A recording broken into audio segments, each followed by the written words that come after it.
Welcome to the Daily Vibecasting. Today, the CEO of Anthropic puts a hard expiration date on software engineers. Walmart gets caught shifting the scales on inflation in the most literal way possible, and GameStop accidentally invents an infinite money glitch that feels like it shouldn't exist in reality. Let's get into it. So we are looking at the signal amidst the noise today, and I have to say the signal is flashing red. It really is. The dashboard is lighting up. We have to start with a story that is absolutely tearing up the timeline right now.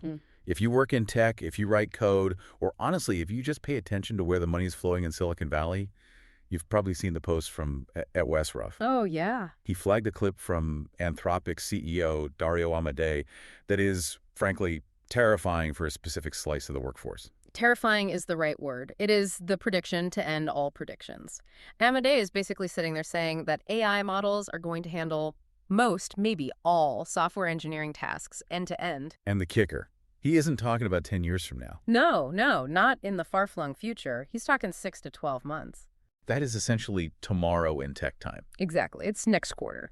But let's clarify what that means for the listener who isn't a coder. Right. Because the framing here is that engineers are shifting from being creators to editors. Right. The narrative is you aren't writing the novel anymore, you're just fixing the typos. Right, which sounds efficient on paper. It sounds like progress.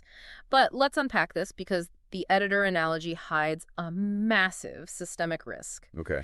There was a fantastic reply in that thread pointing out something CEOs love to ignore. Uptime, stability, the boring stuff that keeps the internet running. Because the AI doesn't care if the server crashes. Well, think about it. So. When you move from human-written code, where a person understands the logic flow because they build it line by line, to AI-generated slop that just needs editing, you are introducing a massive layer of chaos. Chaos out, like the code doesn't run. Oh, it runs. It runs fast. But let's look at the 2025 GitHub data that was floating around the discussion. This is the critical context that everyone is glossing over. AI boosts coding speed by 55%. That is the number every CFO loves. Efficiency goes up. Right. But, and here's the massive but, it increases bug rates by 40% if there isn't rigorous human review. So we are building faster, but we are building worse. We are building a high-speed train, but the tracks are made of balsa wood. And that bug rate, is that just typos? No, it's deeper. It's logic errors. It's security holes. It's what we call hallucinations in code, where the AI calls for a software library that doesn't actually exist or uses a function that was deprecated 3 years ago. Wow. So sure, Amodei is right that the task is automated, but the result might just be a faster way to break your production environment. And this circles back to the editor role. Because if you were just editing... You have to understand what you're editing. That assumes the human editor understands the code better than the AI that wrote it. But if we follow Amodei's timeline and we start automating the junior developers out of existence, where do the senior developers come from in 5 years? You break the pipeline. Completely. If you de-skill the workforce to the point where they are just rubber stamping AI output, who fixes the system when the AI hallucinates a critical security flaw in the banking infrastructure? It's a sobering thought. We're trading competence for speed. Yeah. But it's not just the coders feeling this heat, though. No. We are seeing this same panic ripple through the creative fields. The visual artists. Right. Edom Luker shared a video that is honestly mind-blowing and heartbreaking at the same time. It's a user on an iPad using Procreate. Which we all know and love. A tool for human artists. But they're using these new real-time in-painting tools. Describe what we're seeing there. Well, they aren't drawing, they are gesturing. Right. They generated a complex anime-style character, fully colored, shaded, holding a weapon, perfect proportions in seconds. They just brush over an area and the AI fills in the rest. It creates an existential crisis. It does. I saw the stats from Syracuse University on this specific type of tooling, claiming AI enhances creative output by 30 to 50%. Again, we see that word, efficiency. But at what cost? The human cost. That creative block survey mentioned in the thread is devastating. It showed 40% of professional artists are fleeing back to traditional media. You mean physical media, like canvas? Exactly. They're picking up oil paints, charcoal, clay. Because the physical world is the only place the algorithm can't reach them yet. You can't prompt engineer an oil painting that exists in 3 dimensions on a gallery wall. It really solidifies that concept of the editor economy you mentioned. Right. Whether you're coding a backend for an app or drawing a manga, you're just curating what the machine spits out. You become a prompt manager. And that drains the soul out of the work. However, I want to play devil's advocate for a second here, Okay. because we are painting a very bleak picture of labor disruption. But not all of this automation is purely about devaluing labor.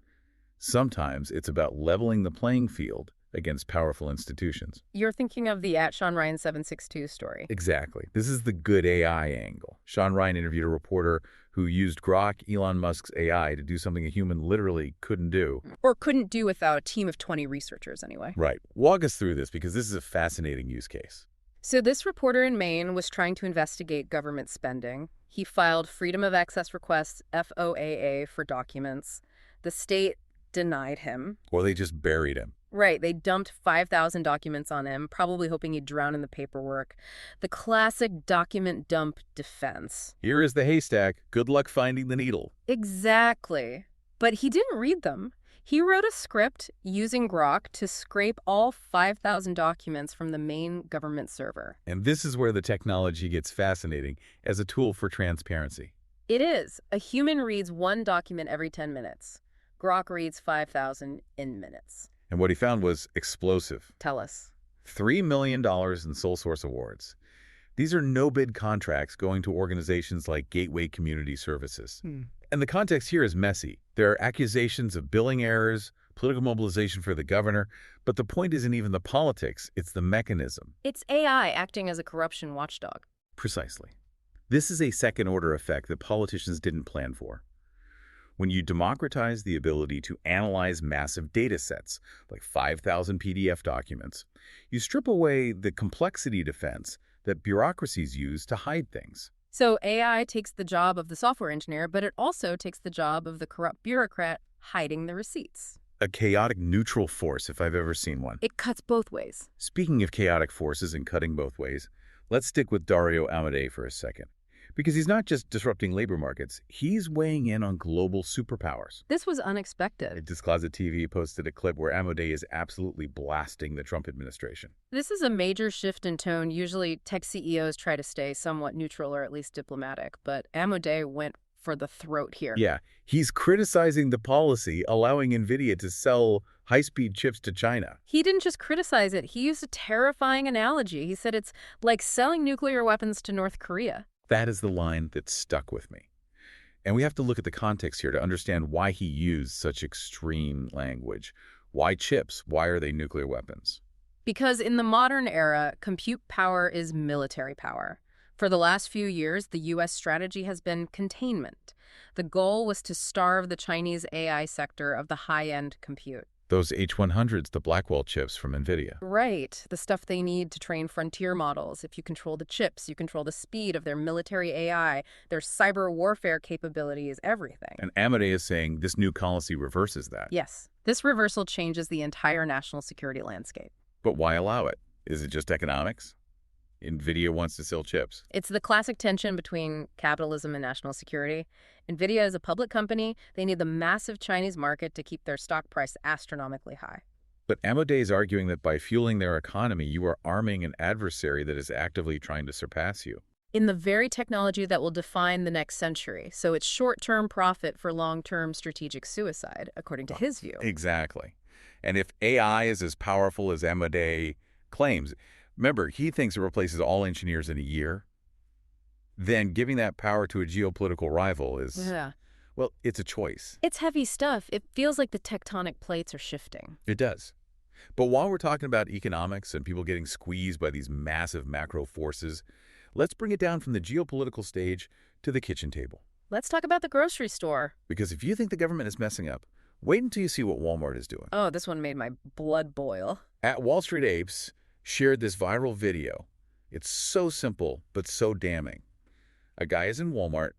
He picks up a Kentucky Legend quarter-sliced ham. A staple item. Right. The printed label from the manufacturer says net weight, 5.34 pounds.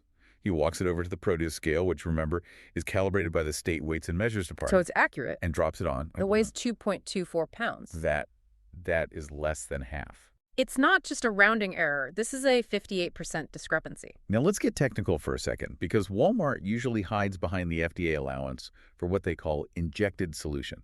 This is the water weight. Yes. Processors pump the meat with water mixed with salt and trisodium phosphate. The claim is that it's to retain moisture and flavor. Gross, but apparently legal. Legal up to a point. Uh-huh.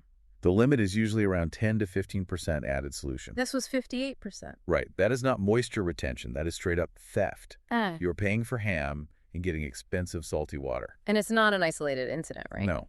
There is a 2025 class action lawsuit specifically regarding this weight inflation. Corporations are using inflation as air cover.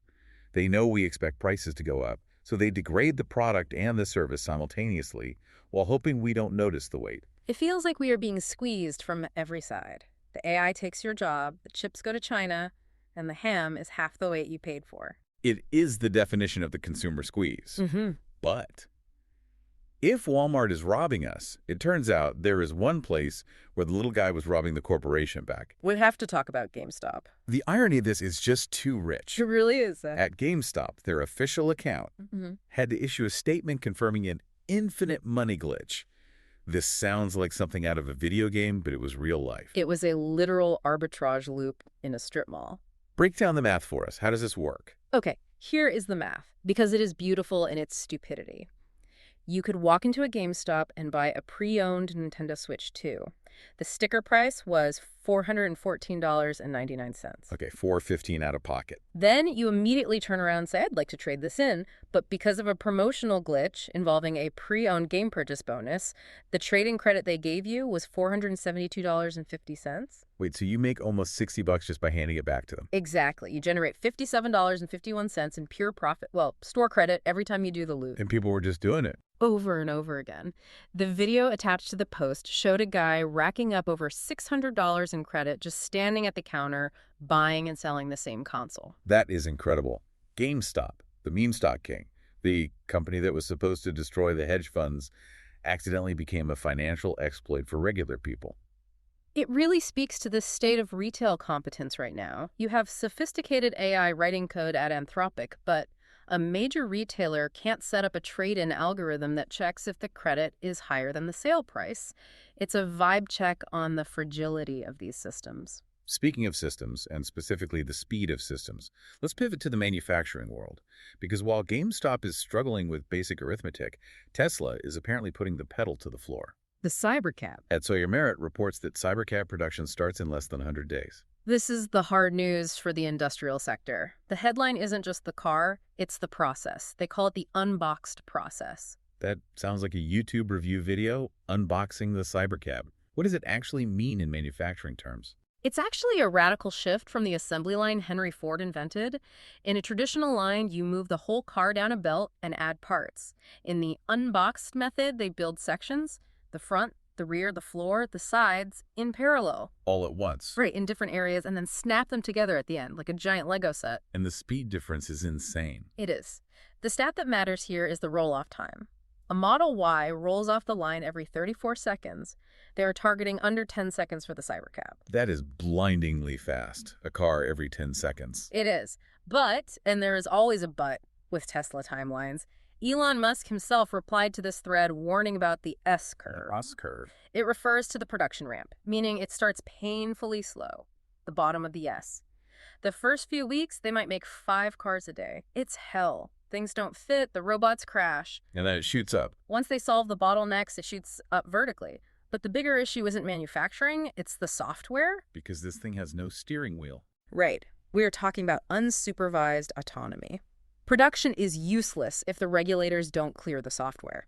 So you can build 1 million of them in 10 seconds each, but if the Department of Transportation says no, you just have a very expensive parking lot. Exactly. It's a race between the factory floor and the regulatory pen. It is. Sticking with design and innovation for a moment, did you see the helmet at Interesting Gale posted?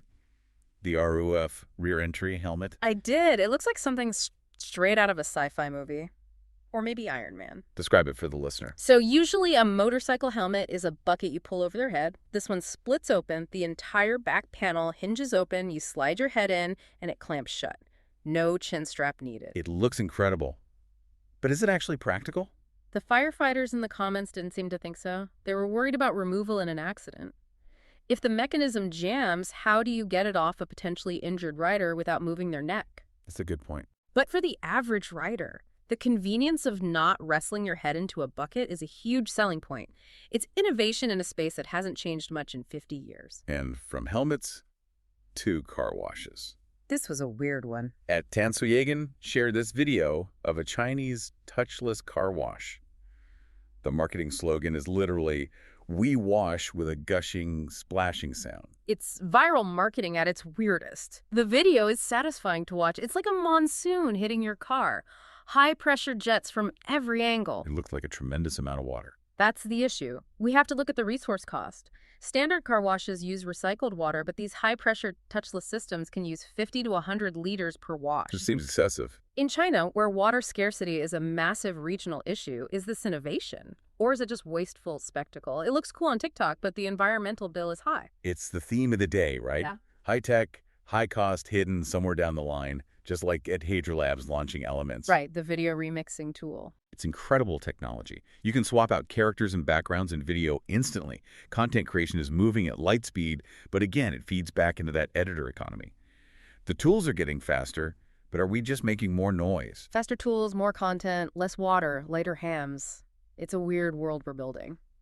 Let's shift gears to culture and society, because sometimes the vibe is just straight up survival. At Colin Rugg shared footage that stopped me in my tracks. A helicopter crash in Utah. This was intense. It involved the friend of Dave Sparks, from the Diesel Brothers. Derek was the pilot. The video is terrifying. The chopper just starts spinning wildly and drops into the trees. It looked like a movie stunt gone wrong.